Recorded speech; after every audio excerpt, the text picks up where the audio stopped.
গত ১৬ বছরে যারাই নিযুক্ত হয়েছে আইসিটি সেক্টরে সবাই পলকের সাথে সালমান এফ রহমানের সাথেই সংযুক্ত ছিল।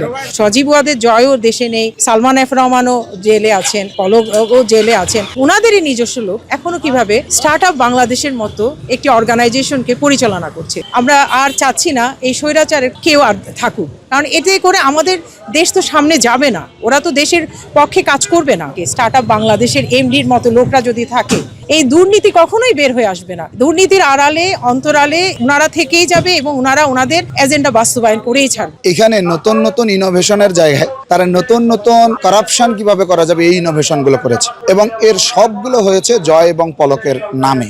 আইসিটিতে প্রায় ৬৭,০০০ কোটি টাকার একটা দুর্নীতি হয়েছে। এরা তো আসলে সব একজনে মিলে করে না, এটা একটা সিন্ডিকেট মিলে করেছে। পলকের দুর্নীতি এটা তো ডিফারেন্ট ভাবে ছিল। তাকে কাজ পাওয়ার আগে টাকা দিয়ে দিতে হতো। বিভিন্ন সফটওয়্যার তারা বেনামে তৈরি করেছে, কিন্তু সেগুলি এখন অস্তিত্ব খুঁজে পাওয়া যাচ্ছে না। নেট বন্ধ করে মানুষজনকে মেরেছে। নেটটাকে এমনি বন্ধ করছে, নিশ্চয়ই আমাদের ছাত্র জনতা তাদেরকে হত্যা করার জন্য বন্ধ করছে। স্টার্ট আপ বাংলাদেশের মাধ্যমে বাংলাদেশের যারা স্টার্ট আপ ইয়েতে আসে, উদ্যোক্তারা আসেন, তাদের জন্য এখান থেকে বিভিন্ন প্রজেক্ট মূল্যায়ন করা হয়, প্রজেক্টের অর্থায়ন করা হয়।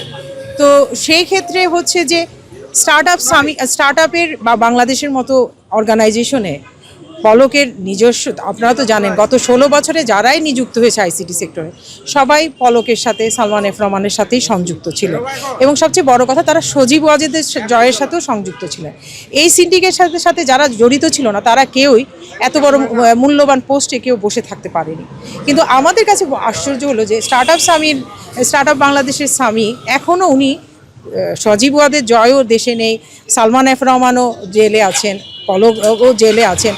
ওনারা সবাই জেলে থাকার পরেও ওনাদেরই নিজস্ব লোক এখনও কিভাবে স্টার্ট আপ বাংলাদেশের মতো একটি অর্গানাইজেশনকে পরিচালনা করছে। এটা আমরা সরকারকে অনেকভাবে নানাভাবে জানিয়েছি। আমরা অনেকবার বলেছি যে আমরা আর চাচ্ছি না এই স্বৈরাচারের কোনো কেউ আর থাকুক, কারণ এতে করে আমাদের দেশ তো সামনে যাবে না। ওরা তো দেশের পক্ষে কাজ করবে না। ওদের কাছে তো আমাদের শহীদদের কোনো অনুভূতি এখনো হয়নি। আমাদের যে এত ৩৫,০০০-এর উপরে শহীদ আছে, পঙ্গু আছে, আমরা চেয়েছিলাম যে আইসিটি সেক্টরের এই পঙ্গুদেরকে নিয়ে কাজ করার জন্য আমরা সরকারকে বলেছিলাম যে ওনাদের জন্য একটা ভালো সুযোগ গ্রহণ করার জন্য। কিন্তু এদের মতো লোক যদি থাকে, স্টার্ট আপ বাংলাদেশের এমডির মতো লোকরা যদি থাকে, তাহলে এটা আমাদের পক্ষে কখনোই এই সংস্কারগুলো করতে পারবে না। এই দুর্নীতি কখনোই বের হয়ে আসবে না। দুর্নীতির আড়ালে অন্তরালে ওনারা থেকেই যাবে এবং ওনারা ওনাদের এজেন্ডা বাস্তবায়ন করেই ছাড়বে। তারা কলকঠি নাড়াচ্ছেই সেটা তো এটা তো প্রমাণ করার কোনো উপায় নেই, কিন্তু পুরো বাংলাদেশ তো এটা জানতে পারছে। এটা যদি আপনি এমন কিছু থাকে যেটা প্রমাণ করা যায় না, কিন্তু আমরা এখন সবাই বুঝতে পারছি, তাহলে উনি কিভাবে এখনও আইসিটি সেক্টর এত ইম্পর্টেন্ট একটা জায়গায় সরকারের মাঝখানে বসে আছে। আমাদের সবচেয়ে কষ্ট লাগলো যে ইনভেস্টমেন্ট সামিটে উনাকে কিভাবে নেওয়া হলো। আমাদের কাছে প্রতিনিয়ত প্রশ্ন হচ্ছে যে ইনভেস্টমেন্ট সামিটের মতো এত ইম্পর্টেন্ট একটা অনুষ্ঠানের মধ্যে, যেখানে আমাদের প্রধান উপদেষ্টা চোখের পানি পড়েছে, সেখানে স্বামী তার আগে কিভাবে স্টার্ট আপ বাংলাদেশের পক্ষ হয়ে অনুষ্ঠান পরিচালনা করে। এবং সেখানেও যারা ছিল, আমাদের কাছে অনেকেই প্রশ্ন করেছে যে যারা ছিল, আমরা আপনাদেরকে এখন নাম বলতে চাচ্ছি না ব্যবসায়িক কারণে, ওনারা অনেকেই আমরা একদম চিহ্নিত ওনারা গত ফেসিস্ট সরকারের ব্যবসায়ী। তো তাদেরকে নিয়ে আপনি যদি স্টার্ট আপ সামিট করেন, তো সেই ক্ষেত্রে এটার অর্থ কি? এটার অর্থ হচ্ছে আপনি আমাদের বিপ্লবকে অস্বীকার করছেন। এটার অর্থ হচ্ছে আপনি আমাদের বিপ্লবকে আঙ্গুল দেখাচ্ছেন, আমাদের শহীদদের রক্তের সাথে আপনি বেইমানি করছেন। এটা তো আমরা মানতে চাই না। আমরা যেটুকু জানি যে এটা ওনার নির্দেশেই হয়েছে, এটা আমার মনে হয় বাংলাদেশের প্রতিটা মানুষ জানে যে ওনার নির্দেশে এটা যদি বন্ধ করা না হতো, জয়ের নির্দেশে হোক আর পলক, ওনারা তো একই সিন্ডিকেট। দেখেন, একটা গ্রুপের মধ্যে তারা কমন একটা ডিসিশনে যায়। তো সেই কমন ডিসিশনের প্রেক্ষিতেই কিন্তু ইন্টারনেটটা বন্ধ করে দেওয়া হয়েছিল এবং এই বন্ধের করার পরেই কিন্তু আমাদের দেশে নানা ধরনের অত্যাচার হয়েছে। আমরা আমাদের যে লাশ দেখেছি, পুরানো লাশ দেখেছি, এটা শহীদদের সাথে আসলে কোন পরিমাণে, আপনি কি পরিমাণে ইন্টারনেট বন্ধ করে অত্যাচার চালানো হয়েছে, এটা আমরা কেউ কল্পনাও করতে পারছি না।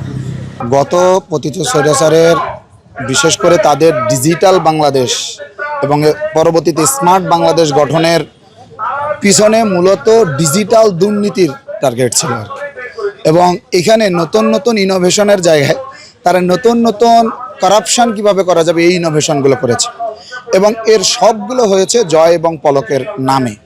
এবং নামে বলতে আবার এটা বোঝার সুযোগ নাই যে তার নাম ব্যবহার করে হয়তো বা অন্যরা করেছে, এগুলোর সরাসরি তত্ত্বাবধান করেছে পলক নিজে, এবং সরাসরি জয়ের নির্দেশনায় পলক এটা নিজে তত্ত্বাবধান করেছেন, সেটা যত ছোট ধরনের দুর্নীতি হোক না কেন।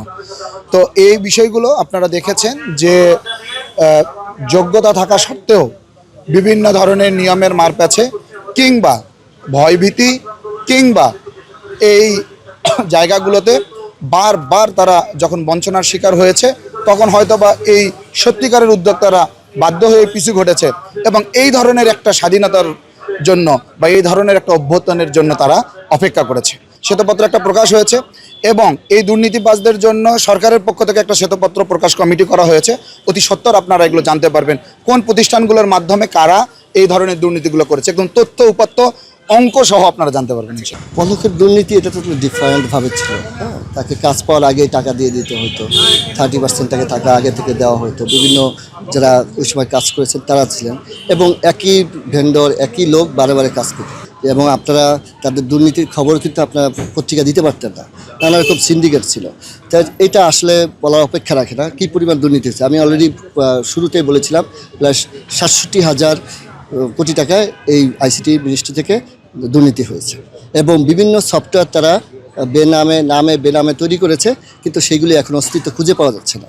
তারা যারা কাজ করেছে তারা হয়তো এটা ডেভেলপ করে নাই, কিন্তু টাকা ঠিকই নিয়ে গেছে। তাহলে এটা দেশের ক্ষতি হয়েছে অবশ্যই। আচ্ছা, প্রত্যেকটা জিনিসেরই সৃষ্টিকর্তা আসলে পাপের একটা শাস্তি দিয়ে থাকে। হ্যাঁ, কিন্তু এখন যেটা আছে, কিন্তু আমরা দেখছি যে কঠোরভাবে তাকে কিন্তু এখনও ওইভাবেই আছে না। সে কিন্তু হাসি খুশিভাবে আছে, সে খাচ্ছে যাচ্ছে সব কিছুই করতেছে, খালি জাস্ট তার স্থানটা পরিবর্তন হয়েছে। সিন্ডিকেটটা আসলে সব জায়গায় আছে। সে যদি আমরা দেখেছি যে গত 16 বছরে বিরোধী দল যারা ছিল তাদের উপর কীরকম অত্যাচার ছিল, যারা জেলে যাইত তাদেরকে রিমান্ডে দিত, রিমান্ড থেকে বের হওয়ার পর তাদেরকে হাঁটতে পারতো না, কোলে করে নিয়ে যেত, ঘাড়ে করে নিয়ে যেত। আমরা পলকের বা যারা আসামি আছে তাদেরকে তারা দেখছি সামান্যতম তাদেরকে হাত করা পড়াতে পারছে না সরকার। তাহলে কিসের জন্য পারছে না? নিশ্চয়ই এখানে একটা সিন্ডিকেট আছে। সেই সিন্ডিকেটটা এখনও বহাল তবিয়তে আছে, যারা তাদেরকে সব রকম সহযোগিতা করতেছে। নেটবিহীন শাস্তিটা তো বড় কথা না, বড় কথা হলো তাকে কঠোর তার পাপের শাস্তি দিতে হবে। সেটা নেটবিহীন না, তাকে দিতে হবে পাপের শাস্তি। সে যে পাপ করেছে প্রতিটা পাপের হিসাব, প্রতিটা রক্তের হিসাব তাকে দিতে হবে। সে তো নেট বন্ধ করে মানুষজনকে মেরেছে, নেটটাকে এমনি বন্ধ করছে, কী করে বন্ধ করছে? নিশ্চয়ই আমাদের ছাত্র জনতা তাদেরকে হত্যা করার জন্য বন্ধ করছে, নেটটা বন্ধ করছে, ঠিক না? তো এটা শাস্তি কে পাবে? অবশ্যই পলক পাবে। হুকুমদাতা হিসেবে কে পাবে? হুকুমদাতা হিসেবে পলক এবং শেখ হাসিনা এইটার শাস্তিটা পাওয়া উচিত। এটা যদি না পায় তাহলে আমাদের সাথে বিশ্বাসঘাতকতা, যারা রক্ত দিয়েছে তাদের সাথে বিশ্বাসঘাতকতা করা। এটা আসলে অনেক আগে থেকে স্পষ্ট। আপনারা জানেন যে আইসিটিতে প্রায় 67,000 কোটি টাকার একটা দুর্নীতি হয়েছে। এরা তো আসলে সব একজনে মিলে করে না, এটা একটা সিন্ডিকেট মিলে করেছে। সেই সিন্ডিকেটে কে ছিল? পলক ছিল, স্বামী ছিল এবং অন্যান্য সবাই যারা আইসিটির যারা আছেন বড় বড় পিডি ছিল, তারাই কিন্তু ছিল। এখন দেখা গেল আমাদের উপর থেকে উপদেষ্টারা হয়তো চেঞ্জ হলেন, মন্ত্রী চেঞ্জ হলেন, কিন্তু ভিতরের লোকগুলি কিন্তু রয়ে গেছে। তারা কিন্তু সেই একই কাজ এখনও করছেন। এই স্বামীর বিরুদ্ধে আমরা কিন্তু অলরেডি আরেকবার আমরা আন্দোলন করেছিলাম। এই সেম 1.5 মাস আগে আমরা এখানে জমায়েত হয়েছিলাম এবং আমরা সেখানে বলেছিলাম, তখন আমাদের যে আইসিটি সচিব তারা বলেন যে আমাদেরকে কয়েকটা দিন সময় দেন, আমরা কয়েকটা দিনের ভিতরে এটাকে সমাধান করব। কিন্তু আজকে 1 থেকে 1.5 মাস হয়ে গেল, কিন্তু আমরা সেটা সমাধান পাচ্ছি না। সে একই অবস্থায়, একই বহাল তবিয়তে এখনও বসে আছে।